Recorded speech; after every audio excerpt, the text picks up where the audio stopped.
오늘도 우리가 하나님께 예배하며 찬양하며 기도할 수 있게 해주심을 감사합니다. 아버지, 우리를 부리셔사오니 성령님 우리 심령 가운데에 은혜 베풀어 주시고 우리를 만지시고 우리에게 새 힘을 부어 주옵소서. 우리가 또한 말씀을 듣고 말씀이 우리에게 도전이 되게 하여 주시고 말씀이 우리에게 힘이 되게 하여 주시며 우리가 말씀에 따라 살아감으로 하나님의 거룩한 백성이라 칭함을 받는 놀라운 은혜가 임하게 하여 주옵소서. 오 성령님 사모합니다. 이곳에 오시고 운행하시고 우리의 마음을 만지시고 우리의 모든 영적인 눈이 떠지게 하시며 깨닫는 마음 허락하여 주옵소서. 감사하며 예수 그리스도 이름으로 기도합니다. 아멘. 오늘 말씀은 이사야 9장 하겠습니다. 이사야서 9장 찾으셨습니까? 9장 1절로 7절까지 읽겠습니다. 시작. 전에 고통받던 자들에게는 흑암이 없으리로다. 옛적에는 여호와께서 스불론 땅과 납달리 땅에 멸시를 당하게 하셨더니 후에는 해변길과 요단 저쪽과 이방의 갈릴리를 영화롭게 하셨느니라. 흑암에 행하던 백성이 큰 빛을 보고 사망의 거들진 땅에 거주하던 자에게 빛이 빛이었도다. 주께서 이 날을 창성하게 하시며 그 즐거움을 더하게 하셨으므로 추수하는 즐거움과 탈취물을 나눌 때의 즐거움같이 그들이 주 앞에서 즐거워하오니 이는 그들이 무겁게 맨 무게와 그들의 어깨의 채찍과 그 압제자의 막대기를 주께서 꺾으시되 미디안의 날과 같이 하셨음이로다. 어지러이 싸우는 군인들의 신과 피 묻은 겉옷이 불에 섭같이 살라지리니 이는 한 아기가 우리에게 낳고 한 아들을 우리에게 주신 바 되었는데 그의 어깨는 정사람이었고 그의 이름은 기묘자 모사라. 전능하신 하나님이라 영존하시는 아버지라 평강의 왕이라 할 것입니다. 그 정사와 평강의 더함이 무궁하며 또 다윗의 왕자와 그 나라에 군림하여 그 나라를 굳게 세우고 지금 이후로 영원히 공의와 정의로 그것을 보존하실 것이라. 만군의 여호와의 열심히 이를 이루시리라. 아멘. 지난번에 8장을 하면서 8장에는 이사야의 아들 마헤르 샬랄 하스바스가 태어나고 거기에 따라서 이제 아수르 왕의 침략이 온다는 얘기 있었죠, 그죠? 얘가 엄마 아빠라고 부르기도 전에 아수르 왕이 들어와서 다 노략질해 갈 거라는 그 예언이 바로 이어집니다. 그래서 아수르 왕의 침략이 5절부터 이루어졌는데 그런데 이제 이 9절을 보면 임마누엘의 은혜가 있는 것을 보게 됩니다. 임마누엘 말 그대로 하나님이 우리와 함께 하신다는 거잖아요. 하나님이 우리와 함께 하셔서 비록 아시리아가 유다까지 쳐들어와서 모기까지 물은 찼지만 그러나 물에 잠기지는 않는 은혜를 베풀어 주십니다. 그래서 이제 마지막까지 지켜주신 은혜가 있었는데 그런데 이제 뒤에 보면 하나님의 말씀을 따르는 그 남은 자에 관한 얘기가 나와요. 남은 자에 관한 얘기가 11절에 보면 여호와께서 강한 손으로 내게 알려주시며 이 백성의 길로까지 말 것을 내게 깨우쳐 이루시되 그러면서 이제 화자 이사야를 포함한 뒤에 보면 이제 이사야를 따르는 몇몇 제자들 하나님 앞에 남아있는 그 사람들에게는 하나님이 보호가 있다 그죠. 12절에 보면 너희가 이제 그 복수가 나오거든요. 하나님의 남은 백성들, 이사야를 따르는 사람들, 그 사람들에게 이제 은혜를 베풀 것을 얘기합니다. 그러면서 16절에는 이제는 이사야가 하나님께 받은 이 예언의 말씀을 더 이상 사람들이 따르지 않기 때문에 그 이제 말씀을 봉해버리라 하는 얘기가 나와요. 말씀을 이제 봉함이 이루어집니다. 이 예언의 말씀이 이제 봉해지는데, 너는 증거의 말씀을 쌓아매고 율법을 내 제자들 가운데서 봉해. 내 제자는 하나님의 제자니까 이 남은 사람들입니다. 봉해라. 이제 야곱의 집에 대하여 얼굴을 가리신 여호와를 나는 기다리며 그를 바라보라. 나는 기다리며 바라보라. 이제 하나님께서 이스라엘을 벌하시고 얼굴을 돌려버렸어요. 이제 벌하기 위한 것. 그래서 이제 이 말씀을 봉했는데 이 봉한 말씀이 뭐냐면 1장부터 39장까지 말씀과 40장부터 66장까지 말씀이 있는데 이 뒷부분을 이제 봉해라 하는 말씀 같아요. 이 뒷부분은 이 부분은 우리가 크게 말해서 두 왕에 관한 얘기를 그랬죠, 그죠? 두 왕이 누구입니까? 아하스 왕과 히스기야 왕, 아하스와 히스기야 왕에 관한 얘기고, 뒤에 것은 이제 이 뒤에 것은 하나님의 심판을 받아서 유다가 이제 포로가 된 것을 전제로 해요. 포로. 하나님께서 바벨론을 그 몽둥이로 사용하셔서 유다를 이제 징계를 하는 거예요. 그래서 이제 이 포로가 된 것을 대전제로 하고 나오는 것이 40장. 그러니까 39장 이후에 40장부터는 이게 분위기가 확 바뀌어버려요. 그러니까 이 내용을 모르고 읽으면 갑자기 40장에 왜 이런 얘기 나오지 하는 얘기 나와요. 이 사이에 40장부터는 이제 포로가 된 그 이후의 백성들을 보고 하는 얘기예요. 그러니까 40장에 들어가면은 내 백성을 위로하라 하는 하나님의 선포가 나옵니다. 그러니까 이제 이것이 봉함한 말씀인데 이 말씀이 이제 언제 이어지느냐? 어떤 사람은 이제 이스라엘 백성들이 이제 다시 포로에서 포로 귀환하는 사람들에게 이제 일러진다 하는 사람도 있는데 그것보다는 이제 포로 중에 굉장히 고통 가운데 있는 사람들에게 주은 말씀이라고 저는 생각해요. 포로가 되고 난 이후에 상당 시간 흐른 뒤에 이제 이 말씀이 열려질 거예요. 그때까지는 봉함되어 있다가 그러면 그때 이 말씀을 보고 하나님께서 이 때를 위해서 미리 예언을 해 놓으셨구나 그러면서 회개하고 돌아오라고 하는 그런 말씀이 되겠죠.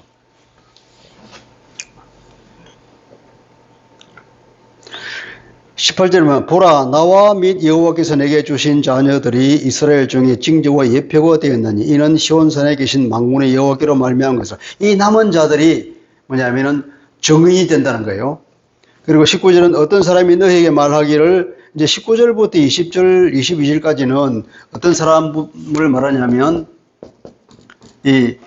하나님의 말씀을 모르는 어두움 가운데 있는 흑암 가운데 있는 사람들 이 사람들 말하는 거예요. 고통이 왔을 때, 어려움이 왔을 때 하나님의 말씀을 찾지 않고 이 사람은 뭘 찾는다? 이 사람은 우상을 찾는 거예요. 어떤 사람이 너에게 말하기를 주절거리며 속살거리는 신접한 자와 마술사에게 물으라 하거든.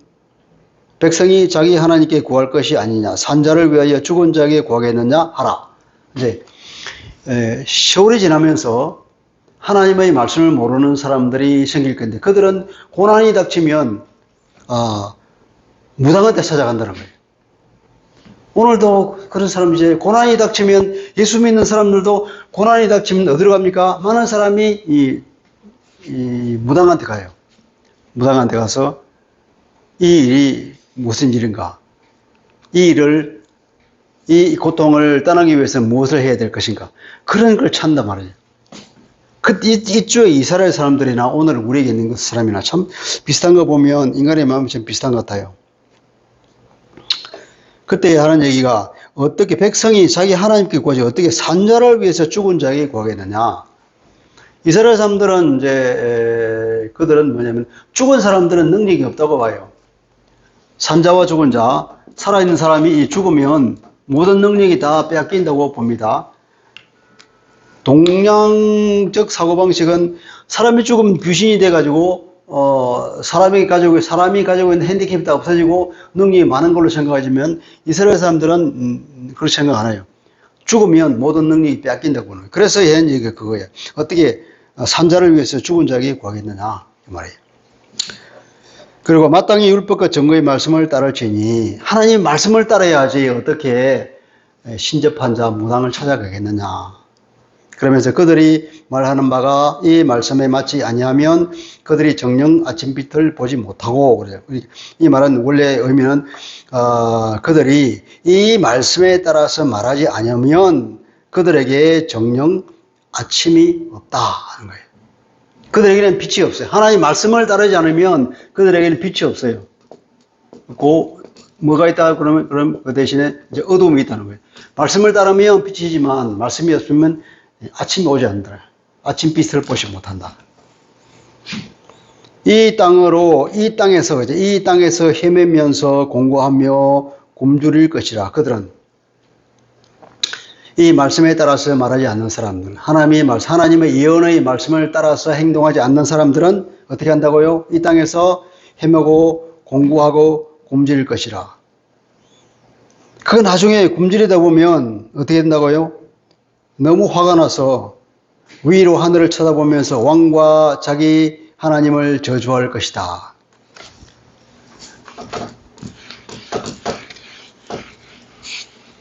이게 이제 자기 하나님이라는 말이 있죠. 하나님. 이제 이 하나님은 이제 이 엘이라고 쓰는데 엘이 뭐냐면 이제 그 당시 지방에 있는 이제 그 큰 신을 말하는 거예요. 근데 이걸 이제 하나님이라고 쓸 때도 있어요. 이거 번역할 때 보면 이게 하나님이라고 엘을 하나님이라고 이제 여호와 엘로힘이라고 쓸 때도 이걸 엘이라고 쓰기도 하지만 그냥 자기들이 말하는 신, 우상의 신을 말할 때도 엘이라고 써요. 그러니까 이 원문은 이제 엘인데 자기의 엘을 저주할 것이다. 그러면 이게 과연 자기가 섬기는 우상을 말하는 건지, 우상의 신을 말하는 건지, 아니면 하나님을 말할까? 이 번역은 뭐 하나님을 저주할 것 같은 하나님이라기보다는 그들이 섬기는 우상을 말하는 것이 아니고 우상의 신. 왜냐하면 이 사람들은 하나님의 말씀을 안 따르는 사람이잖아요.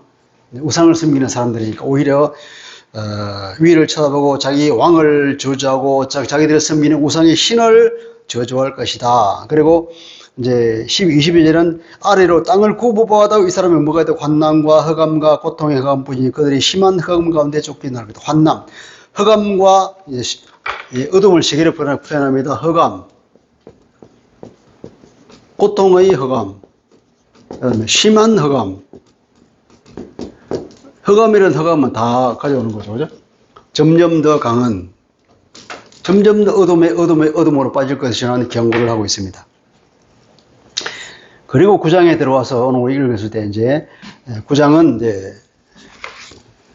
이렇게 고통 가운데에 들어가고 빛이란 빛을 얻고 완전한 어둠 가운데 빠지고 있지만 9절에 보면은 이제 이게 원문은 키라고 하는 말이거든요.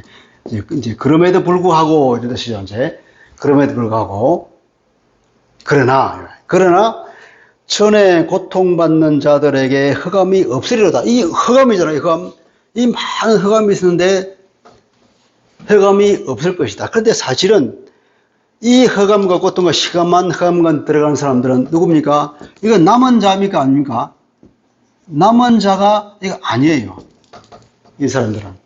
남은 자가 아닌 사람들은 심한 흑암 가운데 들어가지만 그러나 남은 자에게는 나중에 때가 되면 어떤다고? 이 모든 어둠이 없이 하나님의 거룩한 빛이 비춰진다는 거예요.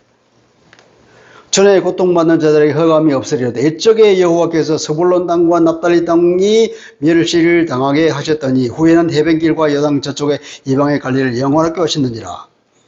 흑암에 행하던 백성의 큰 빛을 보고 이제 큰 빛. 흑암이지만 이제는 그 반대로 큰 빛이 나와요. 정반대죠, 그죠? 이제 그 하나님의 말씀을 따르지 않는 사람들은 완전 어둠 가운데 있지만 하나님의 말씀을 따르는 남은 자들에게는 때가 되면은 큰 빛을 볼 것이다.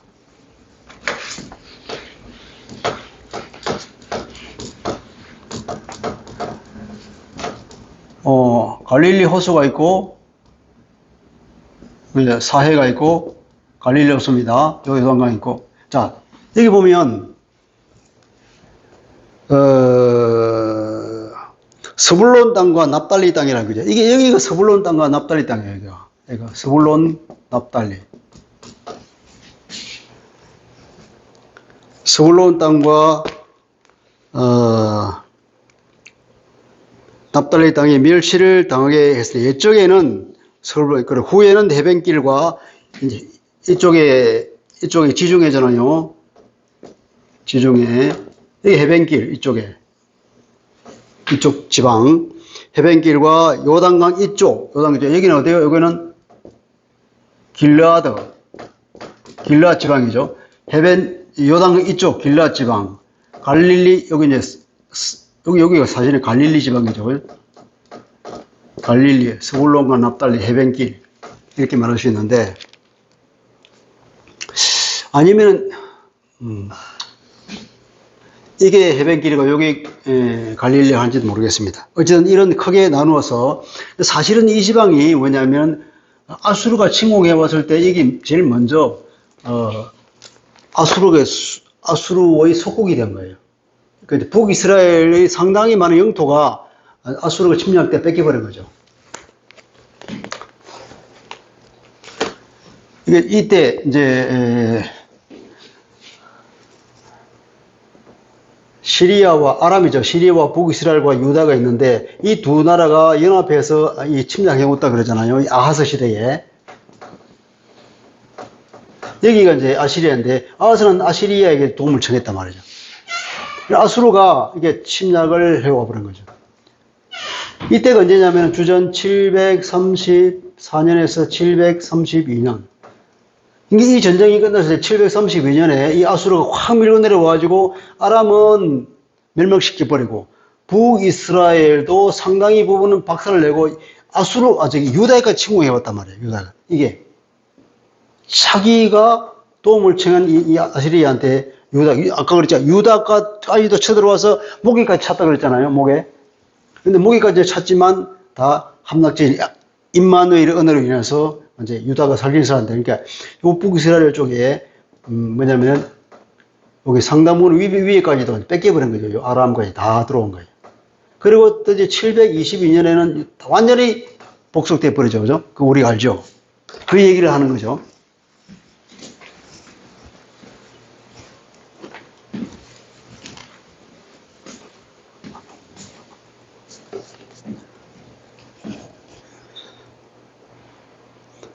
여호와께서 스불론 땅과 납달리 땅에 멸시를 당하게 하셨더니, 이게 바로 멸시를 당하게, 이게 뺏겨서 이방의 침략을 통치를 받는 것이니까, 후에는 해변길과 후에는 해변길과 요단 저쪽과 이렇게 돼. 요단 저쪽과 이방의 갈릴리, 해변길과 요단 이쪽과 그다음에 갈릴리 이렇게 되는 거죠. 여기와 여기 이렇게.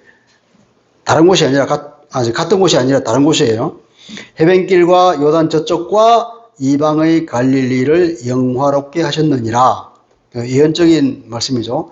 흑암에 행하던 백성이 큰 빛을 보았고, 사망의 그늘진 땅에 거주하던 자에게 빛이 비치었다. 이게 이제 예언이죠. 이제 이사야 선지자가 하나님께서 보여주시는 이상을 본 겁니다.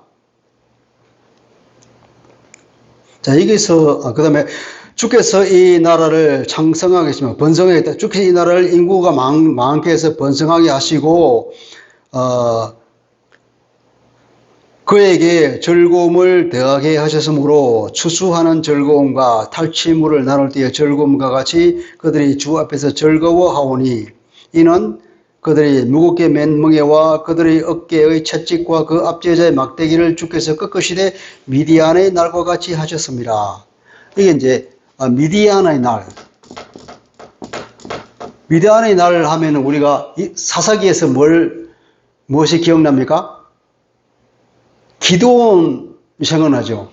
미디안의 압제를 받을 때에 기드온이라는 사사를 하나님께서 세워서 이 사람들을 치고 부셨는데, 이때 구출한 곳이 어디냐면은 이 스불론과 납달리 지방이란 말이죠.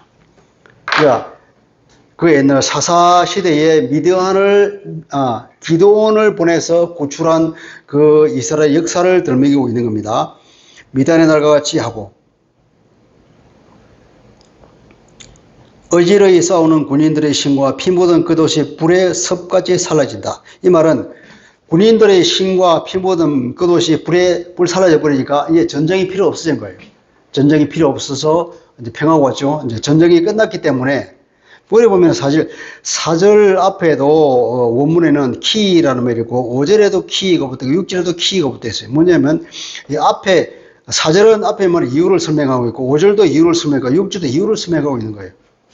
자, 그렇게 큰 빛이 비추고 굉장히 압제로부터 어두움에서 밝은 빛으로 나온 것은 뭐냐면, 그리고 하나님이 그들을 창성하게 하시고 기쁨을 준 것은 그 이유가 있는 거예요. 4절이 그 이유고 5절이 그 이유고 6절이 그 이유란 말이에요. 4절은 그 이유가 뭐냐? 하나님께서 그들을 압제하던 자들을 쫓아내고 미디안을 친 것처럼 아시리아를 쫓아내고 그들에게 해방을 시켰기 때문이다 하는 거예요. 5절에 보면 전쟁이 끝났기 때문이다. 6절에는 한 아이가 태어났고 메시아를 보냈다는 거예요. 메시아가 태어났다. 이게 메시아가 태어난 얘기는 매우 훗날 얘기잖아요.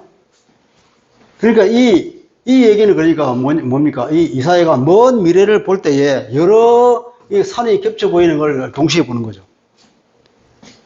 가까운 미래는 아시리아를 보고, 그 먼 미래는 바빌론을 쫓아내고, 아주 먼 미래는 메시아가 와서 모든 어둠을 물리치고 사단의 머리를 깨버리고 이제 구원을 이룬 그 시기를 이게 이게 이제 메시아인 거죠. 한 아기가 우리에게 태어났고 이 얘기입니다. 그 사람이 어떠냐면, 그 아들을 우리가 주신 바에 되는데, 아들을 우리에게 선물로 주셨다, 이 말이에요. 한 아기가 우리에게 낳고, 이거 수동태잖아요. 하나님이 그렇게 하신다는 겁니다. 우리가 주신 바에 되었다. 이게 또 수동태거든요. 하나님이 그렇게 하신다는 거예요. 하나님께서 우리에게 한 아기를 우리에게 태어나고, 우리에게 선물로 주셨다. 그래서 그렇다. 그런데 그 어깨에는, 그 태어난 아기를 보니까 그 어깨에 뭐가 있냐? 정사가 있더라. 이거 정사라고 번역을 했는데, 이 의미는 통치를 의미하는 겁니다. 통치권 하는 거죠. 여기는 통치권이고 주권, 혹은 이걸 다른 말로 하면 나라, 이렇게 번역한 게 합니다. 그러니까 그 어깨에 뭐가 있다고요? 주권이 있다는 거예요. 권세가 있는 거예요. 다스리는 권세.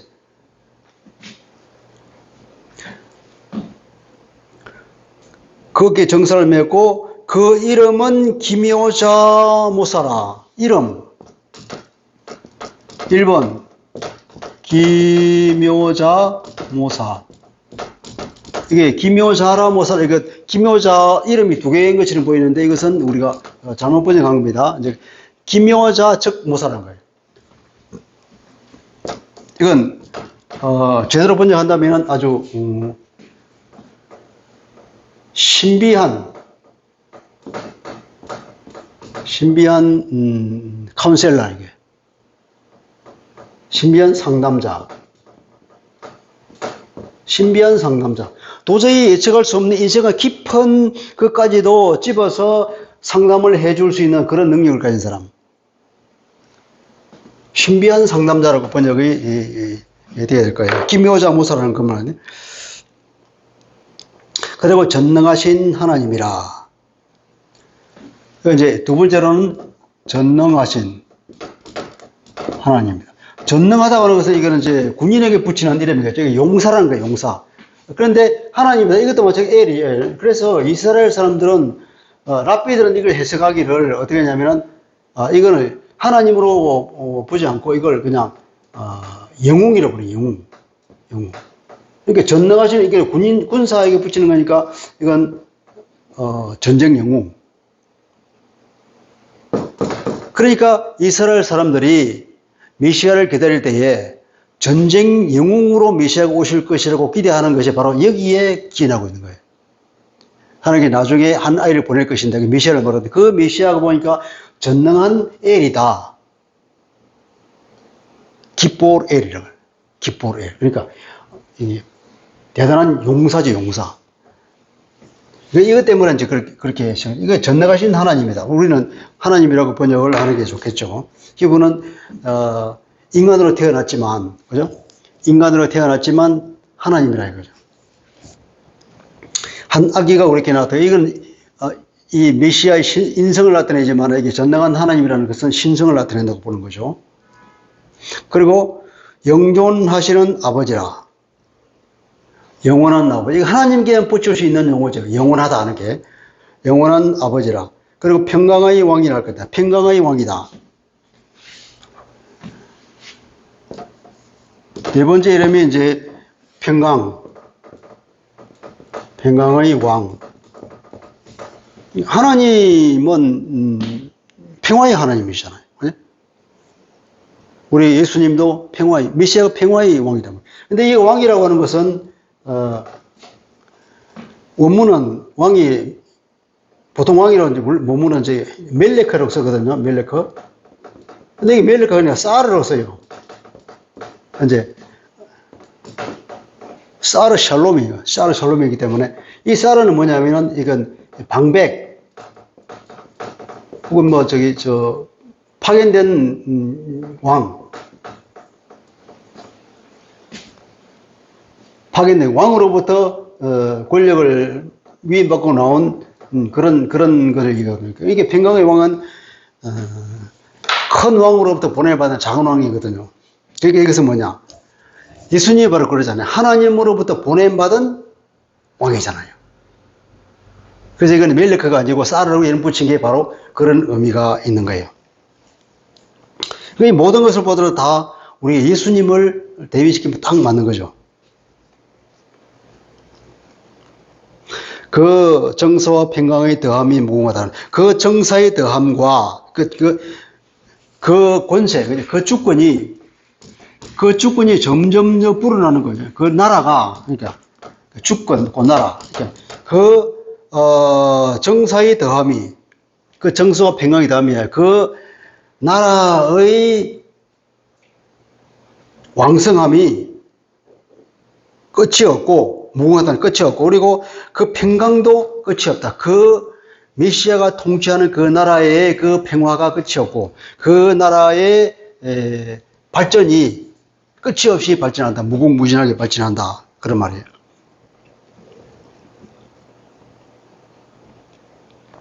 그리고 저희는 이제 주어가 빠졌는데 그는 그 아기가 태어난 아기가 또 다윗의 왕자와 그 나라에 군림한다는 것은 이제 즉위하여 말하죠. 그 즉위해서 그 나라를 굳게 세우고 지금 이후로 영원히 정의와 공의로 그것을 보존하실 것이라. 정의와 공의로 다스리는 거죠. 그리고 거기서 만군의 여호와 열심히 이것을 이룰 것이다. 메시아에 관한 얘기입니다. 드디어 이제 이런 고통 가운데 있고 어둠에 있지만 남은 사람들은 결국 이런 큰 빛을 보게 되는 하나님의 이제 예언의 말씀이 이제 탕 주어졌습니다. 여기서는 우리가 이제 여담으로 하나 킹 제임스 성경이 어떤 사람은 킹 제임스 성경만이 유일한 하나님의 말씀이라고 주장하는 그런 부류들이 있습니다. 우리가 그걸 이단으로 취급하는데 킹 제임스 성경이 그 영어 성경이잖아요. 그 영어 성경을 왜 유일한 하나님의 말씀이고 다른 성경들은 다 가짜라고 얘기하는지 거의 무슨 믿음에서 그렇게 얘기하는지 참 이상한 사람들이에요. 이 킹 제임스 성경은 이제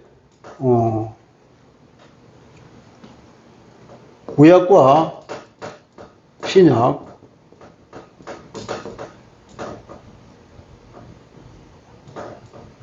이게 원문으로 삼은 게 이제 이 에라스무스 어쨌든 이때는 이제 헬라 이 헬라성 헬라와 히브리 말에 한창 이제 연구가 진행되고 난 뒤에 그리고 이제 이 에라스무스 상당히 정리해서 이걸 헬라를 말하는 사본을 가지고 정리한 그것을 뭐라 그러더라 레셉투스 기억이 딱 안 나네. 근데 수용된 이제 그 당시로는 다 합의된 수용된 사본이라고 하면서 TR인가 RT인가 아마 이렇게 썼는데 그걸 기본으로 해서 이제 신약은 번역했고 구약은 마찬가지로 이제 지금 우리가 쓰는 거랑 똑같이 마소라 학파가 쓴 마소라 사본 그 사본을 가지고 번역을 했는데 약간 다른 곳이 몇 군데 있어요. 근데 이 성경들이 그 이후에 많은 연구가 있어서 이것을 많이 보완했단 말이에요. 엄청나게 보완을 해서 지금은 이제 이걸 안 쓰거든요. 근데 이걸 기준으로 한 것을 유일한 성경이라고 보는 거예요. 무슨 근거로 그렇게 말하는지 모르겠어요. 이 구약도 마찬가지로, 이 킹제임스 버전, 여기 번역한 게만 유일하고 번역하다고 하는 거예요. 이게 예를 들면 이런 거예요, 여기. 9장 여기 1절로 보면은, 스불론 땅과 납달리 땅에 멸시를 당하게 하셨더니 후에는 해변길과 요단 저쪽과 이방의 관리를 영화롭게 하셨느니라. 이게 영화롭게 하다는 이제 하나님 영광을 말할 때 우리가 카보드라는 말을 쓴다고 하죠. 카보드. 히브리 말로 카보드를 쓴다고 해요. 카보드가 이 영광, 하나님의 영광을 나타낼 때 카보드라는 말을 쓰고, 이게 원래 뜻은 무겁다는 거예요. 무겁다는 뜻인데, 이게 카보드로 썼거든요. 근데 이걸, 킹제임스 버전을 어떻게 번역했냐면,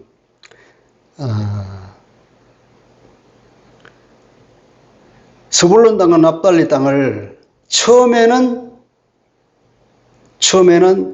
약간 멸시를 했다가 후에는 해변길과 이 갈릴리를 아주 무겁게 억눌렀다. 이렇게 하는 거예요. 앞에 보면은 이제 그 멸시를 당하게 들었잖아요. 멸시를 당했고 나중에는 영화롭게. 누가 보더라도 이 해석이 처음에는 멸시를 당했지만 큰 빛을 오면서 그것이 영화롭게 된다는 것은 너무나 이게 명백하게 이해가 되잖아요. 근데 이게 왜 이렇게 얘기했냐면은 처음에는 적게 멸시를 하고 나중에는 심하게 멸시했다. 이렇게 번역하는 거예요. 아니, 여기 큰 빛이 왔는데 어떻게 계속 멸시했다고 얘기하는 거예요. 이게 킹제임스 버전이 이렇게 번역한단 말이죠. 그걸 그뿐입니까?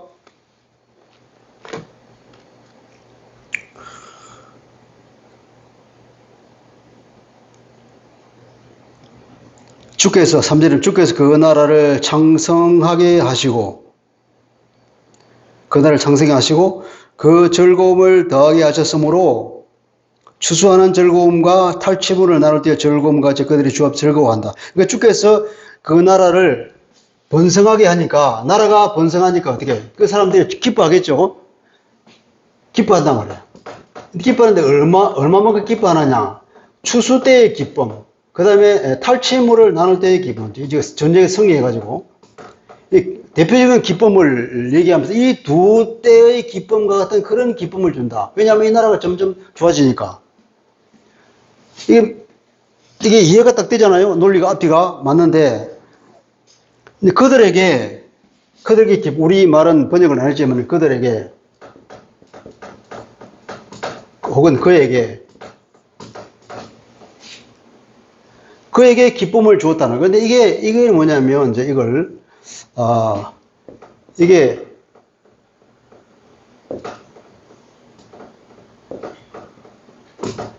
히브리 말로 이게 로라는 건데 영어로 하면 네버인가요? 네버. 이 말이 로가 돼 있어가지고. 근데 많은 이제 성경학자들이 이것은 필사하면서 오역일 거다. 이건 이런 말이다. 이 말에. 요게 들어가야 될 것을 요것으로 잘못 쓴 거다. 이것은 이렇게 쓰면 never가 되고 이것은 뭐냐면 to him이라는 거예요. 그에게. 그래서 지금 많은 학자들이 이것은 오역이라고 생각하고 필사를 할 때 잘못한 걸 보고 이걸로 해석을 하는 거예요. 그래서 그들에게는 기쁨을 주는데 추수할 때의 기쁨과 탈취물을 나눌 때 그 기쁨처럼 나라가 장세니까 그들의 큰 기쁨을 주셨다. 그래 앞뒤가 내게 맞잖아요. 근데 이제 킹제임스 버전은 이게 이거 네버라고 되어 있네. 그들에겐 기쁨을 절대 안 줬다. 앞뒤가 안 맞는 버전을 그대로 하고 있는 거예요. 근데 이걸 볼 때에 어떻게 이 킹제임스 버전이 그렇게 하나님의 말씀이 있는 그대로 이 말씀이라고 하는지 그것도 원문도 아니고 영어로 번역한 걸 그렇다는 겁니다.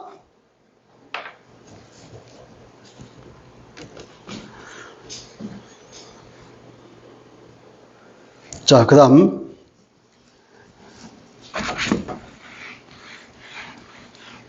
다음은 다시 이제, 이스라엘에 대한 심판의 얘기가 또 나옵니다. 이렇게 나중에 메시아를 통한 구원의 큰 빛에 관해서 이제 선언을 하고, 그러나 여전히 하나님의 심판은, 그들의 징계는 변하지 않는 사실이라고 하죠. 그래서 8절부터는 이제 나옵니다. 자, 주께서 야곱에게 말씀을 보내시며 그것을 이스라엘에게 임하게 하셨은저, 주께서 야곱에게 말씀을 보내시니까 그 말씀이 이스라엘에게 떨어졌다 이거예요. 모든 백성 곧 에브라임과 사마리아 주민이 알 것이거늘. 에브라임과 사마리아라고 하는 이제 북이스라엘을 대표적으로 말하는 겁니다. 사마리아, 이제 북이스라엘 수도가 사마리아고 북이스라엘의 가장 큰 지파가 에브라임이니까 그렇게 말하는 거예요. 에브라임과 사마리아 주민이 알 것이거늘 그들이 교만하고 완악한 마음으로 말하기를 뭐라고 한다고요? 10절 다시 읽어보겠습니다. 10절 시작. 벽돌이 무너졌으나 우리는 다듬은 돌로 쌓고 뽕나무들이 찢겼으나 우리는 백향목으로 그것을 대신하리라 하는도다. 이게 무슨 말이냐면 하나님께서 한번 징계를 했어요. 그러니까 징계를 당해서 그러면 뭐 징계를 당한 대로 살지 뭐. 그러니까 오른몸을 이제 오른손이 잘려서 그래 왼손으로 살지 말이에요. 오른 다리를 잘려서 그래 왼다리로 살지 뭐. 이빨이 없어 잇몸으로 살지 뭐 그런 말이에요. 하나님이 징계를 했는데도 불구하고 그 징계를 받고 하나님께 회개하고 돌아오지 않는 그런 교만한 것 혹은 그 강팍한 마음을 얘기하는 거예요. 아모스 4장에도 그런 게 있잖아요. 우리 아모스 4장 한번 찾아볼까요?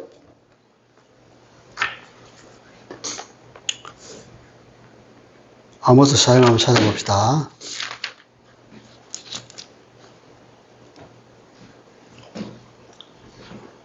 구약 1277페이지 6절부터 12절까지 이제 나오는데 거기에 이렇게 나와요. 내가 또 너희 모든 성읍에서 너희 일을 깨끗하게 하며 너희의 각 처소에서 양식이 떨어지게 하였으나 너희가 내게로 돌아오지 아니하였느니라. 여호와의 말씀이니라. 7절 또 추수하기 석 달 전에 내가 너희에게 비를 멈추게 하여 어떤 성읍에는 비가 내리고 어떤 성읍에는 내리지 않게 하였으나 땅 하였으니 땅 한 부분은 비를 얻고 한 부분은 얻지 못하여 말랐음에 두세 성읍 사람이 어떤 성읍으로 비틀거리며 물을 마시러 갔지만 만족하게 마시지 못하였으나 그래도 너희가 내게로 돌아오지 아니하였느니라. 여호와의 말씀이니라.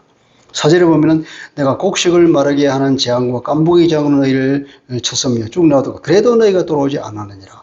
10절에 보면 내가 전염병을 보내기를 애굽에 산 것처럼 하였으나 칼로 너희의 청년을 죽였고 그래도 너희에게 돌아오지 아니하였느니라.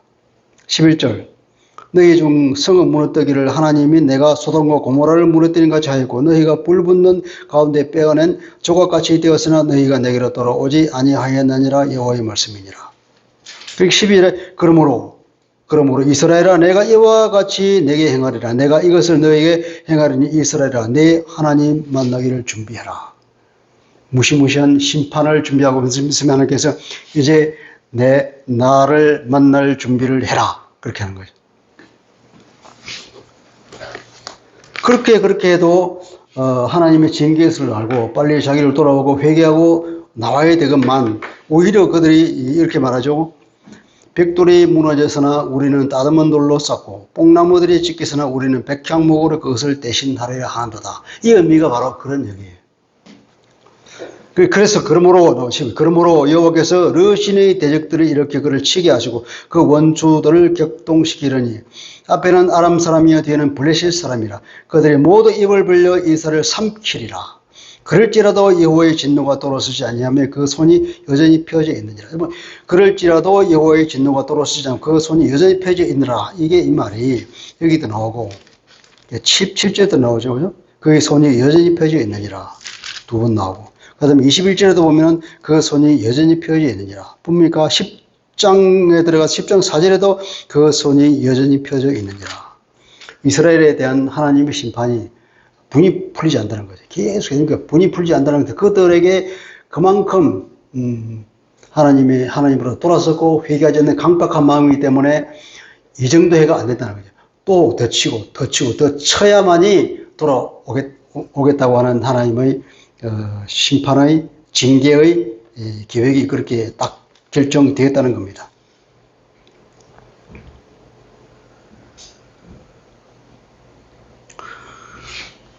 러시아는 누구를 말하는 거죠? 시리아는 말이죠. 시리아, 아람. 그러니까 아람은 사실은 북이스라엘과 연합했잖아요. 동맹을 맺어서 시리아와 이게 북이스라엘이 서로 동맹을 맺어서 유다를 침공해 왔는데 오히려 이게 러시아이 자기를 친다는 거예요. 여호와께서 러시아의 대적들을 일으켜 그를 치게 하시며 그 원수를 격동하시니, 이번 보면 앞에는 아람 사람인 거죠. 아람 사람이 치고 뒤에는 블레셋이 치고 동에는 아람이요 서에는 블레셋이 나요. 그들이 모두 입을 벌려서 이스라엘을 삼키리라. 여기서 하나님의 징계는 끝나지 않는다는 겁니다. 국가적 재앙이 있죠. 13절 그리하여 그 백성이 자기들을 치시는 얘기로 돌아오지 아니하며 망군의 여호와를 찾지 아니하도다. 그리하여도 그러므로 여호와께서 하루 사이에 이스라엘 중에서 머리와 꼬리와 종려나무 가지와 갈대를 끊으시니, 머리와 꼬리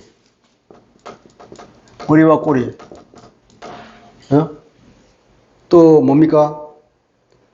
종려나무와 갈대를 이렇게 양쪽 끝을 다 말하는 거야. 총체적으로 통으로 전부 다 모든 그 지도자들을 다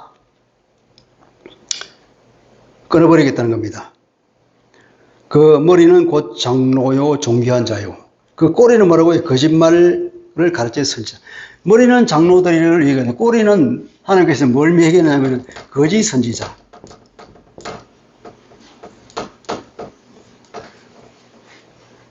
이렇게 하나님께서 징계가 확정되었음에도 불구하고 너희들의 회개하는 소리 안 하고 백성들에게 듣기 좋은 소리만 하는 그런 거짓 선지다. 그죠? 먹을 것 있으면 꼬리만 살살 치고 먹을 것 안 주면 무는 그런 개 같은 선지자들. 그걸 조롱하는 말로 이사야가 말하고 있는 겁니다. 10절 백성을 인도하는 자가 그들을 미혹하니 인도를 받는 자들의 멸망을 방하는도다. 이 백성이 모두 경건하지 아니하며 악을 행하여 모든 입으로 망령되이 말하니 그러므로 주께서 그들의 장정들을 기뻐하지 아니하고 고아와 과부를 긍휼히 여기지 아니하시라. 그럴지라도 여호와의 진노가 돌아서지 아니하며 그 손이 여전히 펴져 있느니라. 앞으로는 1번은 국가적인 큰 위기, 2번은 이제 정치적인 징계가 나오는 거죠. 지도자들을 다 없애버리고. 그러니까 그들은 모든 백성이 다 이상이 됐죠. 경건하지 아니하고 악을 행하고, 그죠? 입으로는 망령되이 말하는 바보가 되어버린다 말이에요. 경건하지 않고 악을 행하고. 이 사람들이 하나님 믿는 사람들입니다. 하나님의 선민이라고 부르는 그 사람들이 경건하지 않아요. 하나님을 찾지 않는다는 거예요. 이 사람들 악을 그냥 밥 먹듯이 합니다. 망령된 말을 하면서 완전히 지혜가 어두워진가 바보같이 행동하는 거예요. 하나님의 선민에도 불구하고 이 실질적으로는 그냥 무신론자 혹은 우상을 섬기는 것과 진배 없는 삶을 살고 있는 사람들을 생각해 볼 수 있죠. 그런데 사실은 오늘 교회에 다니는 사람들도 보면은 경건하지 않고 세상에 나가서 그냥 악을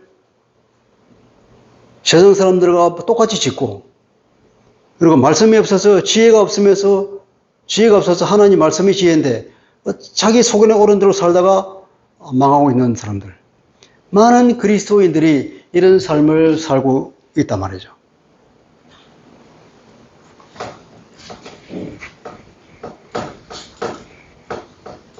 구약을 보면 우리 신약에서도 하나님께서 만약에 이스라엘 사람에게 들어야 됐던 그런 잣대를 지금 이 교회에도 들어야 된다 그러면 얼마나 많은 사람들이 거기에 해당될까요?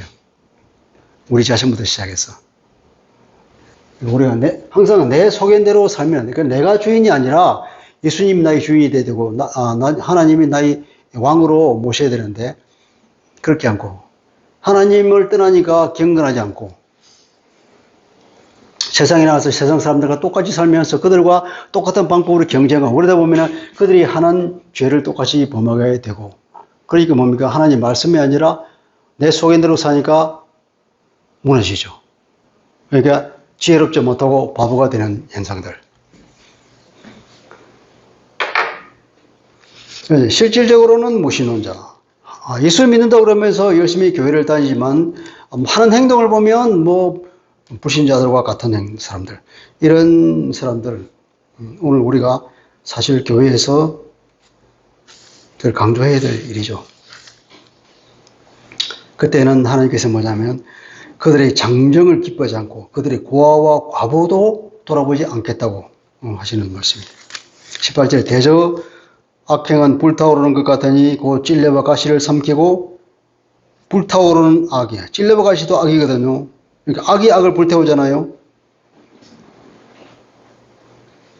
죽고 죽이는 사회, 물고 먹히는 사회, 그렇게 되는 겁니다. 빽빽한 수풀을 살라서 연기가 위로 올라가게 함과 같다. 온 사회에 다 퍼져버리고, 온 사회에 빽빽한 수풀에 다 불이 번져버리는 것이니까.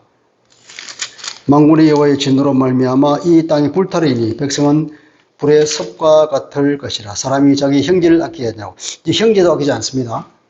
형제애가 다 없어지고, 오른쪽으로 움킬지도 줄이고, 왼쪽으로 먹을지라도 배가 부르잖아요. 자, 그래. 오른쪽에 가서 먹어도 배부르죠. 왼쪽으로 가서 먹어도. 그러니까 이것을 먹어도 배가 안 부르고, 저것을 먹어도 배가 안 부르고, 아무리 먹어도 배가 안 부르더라고요. 탐욕을 쫓는 사람이 그렇잖아요. 탐욕을 쫓는 사람들이 마치 바닷물을 마시는 것 같아서 아무리 먹어도 갈증이 해결이 안 되죠. 계속해서 탐욕 속으로 들어가다 결국 거기서 빠져나오지 못하고 죽는 것. 그걸 말하는 겁니다. 각기 자기 팔의 고기를 먹는, 나중에는 어떻게 보면 자기 팔을 자기가 뜯어먹는 악귀 같은 존재가 되어버리는 것. 그리고 21절에 머나세는 에브라임에는 머나세가 먹을 것이다. 형제잖아요. 형제가 형제를 먹고 뜯어먹는 이런 완전히 뭡니까? 이 관계가 단절돼 버려. 형제 공동체를 엮어주는 이 끈이 다 풀어져 버린 거예요. 공동체가 무너진다는 거예요. 그리고 그들이 합하여 유다를 치리라. 그럴지라도 여호와의 진노가 돌아서지 아니하여 그 손이 여전히 펼쳐 있는 거라. 10절에 보면 10장에 불의한 법령을 만들고 불의한 말을 기록하고, 이게 똑같은 말이겠죠. 그러니까 악법을 만든다는 거예요. 어떤 악법이냐? 가난한 자를 불공평하게 판결하여 가난한 내 백성의 권리를 박탈하고 과부에게 토식하고 고아의 것을 약탈하는 자는 화 있을 진저. 악법을 만들어서 이제 약탈 경제가 되어버린 거죠. 벌하시는 날과 멀리서 오는 환난 때에 너희가 어떻게 하려느냐? 누구에게로 도망하여 도움을 구하고 너희의 영화를 어느 곳에 두려느냐? 포로된 자 아래에 굽부리며 죽임을 당한 자 아래에 엎드려질 따름이라. 이건 전쟁이 나서 죽는 것 같은 거죠. 전쟁이 나서 완전히 죽을 것이라는 거예요. 그럴지라도 여호와의 진노가 돌아서지 아니하여 아미하며 그 손이 여전히 펴져 있으리라. 하나님의 심판이 국가적으로, 정치적으로, 사회적으로, 도덕적으로 철저하게 심판을 해서, 심판이라는 징계이니까, 그죠? 왜 자꾸 하나님께서 심판 나오고 또 구원 나오고 심판 나오고 구원 나오냐? 심판과 구원과 심판과 구원. 이렇게 양념처럼 섞어내는 거죠. 전체적으로 심판이 많은 거죠. 이 사람들을 사랑하기 때문에 그들에게서 이 잘못을 뽑아내야 되는 거예요. 불의와 모든 죄악을 뽑아내기 위해서는 뭐냐? 이 징계가 필요한 거예요. 심판. 그죠? 그러니까 다른 말로 하면 이 심판이 그냥 심판하면 심판이 아니다. 구원을 위한 심판이다. 그래서 계속 구원에 관한 것을 하나님께서 계속 말씀해 주는 거예요. 이사야라고, 선지자에게. 하나님의 사랑이 그렇게 구약에는 표현되고 있습니다. 오늘 이 시대를, 예수를 믿는 이 시대에도, 신약 시대도 마찬가지로 우리가 그것을 겪겠죠. 그죠? 우리가 잘못하고 있는 것을 하나님 그대로 둔다 그러면 이것은 재앙이죠. 우리가 잘못한 게 있으면 그때 적절하게 성령께서 그거로 인해서 우리가 넘어지게 만들고 다시 우리가 돌아서서 회개할 수 있는 기회를 주시면 그것이 하나님의 은혜죠. 훈련시킨다고 그러잖아요. 징계와 훈련. 오늘날에도 여전히 있기 때문에 오늘 우리에게도 이런 자기 잘못으로 인해서 오는 징계가 있다면 우리가 자기를 돌아보고 회개하고 우리 삶을 고쳐야 될 것입니다. 기도하겠습니다. 거룩하신 아버지, 오늘 9장과 그리고 9장 이후에 이스라엘에 대한 심판에 관한 기사를 읽었습니다. 이사야 선지자는 멀리서 그 하나님께서 보여주신 그림을 중첩적으로 보면서 그 메시아가 태어나서 하나님께서 주실 그 구원의 은혜가 아시리아로부터의 구원과 바벨론으로부터의 구원과 종국적으로는 사탄의 올무로부터의 구원을 다 한목에 말하고 있는 걸 보게 됩니다. 그것은 바로 우리 주 예수 그리스도를 말하는 것이라는 걸 우리가 들었습니다. 그럼에도 불구하고 여전히 징계는 결정된 것이고 징계 없이 구원 없고 십자가 없이 우리 구원 없다는 것을 다시 한번 생각하게 됩니다. 주님, 이스라엘 사람들에게 그들의 잘못에 대한 징계가 분명히 결정되고 그 징계를 통하여서만이 그들이 회개하고 돌아올 수 있다는 걸 아시기에 하나님께서는 그들을 심하게 징계하는 것을 계획하고 있습니다. 국가적인 재앙과 정치적인 재앙과 그리고 사회적으로 도덕적인 재앙을 네 차례에 걸쳐 차례대로 그럼에도 불구하고 여전히 하나님의 진노는 끝이지 않고 계속해서 그 심판의 손길이 펴져 있다는 것을 보게 됩니다. 주님, 우리가 우리 자신을 돌아보게 되기를 원합니다.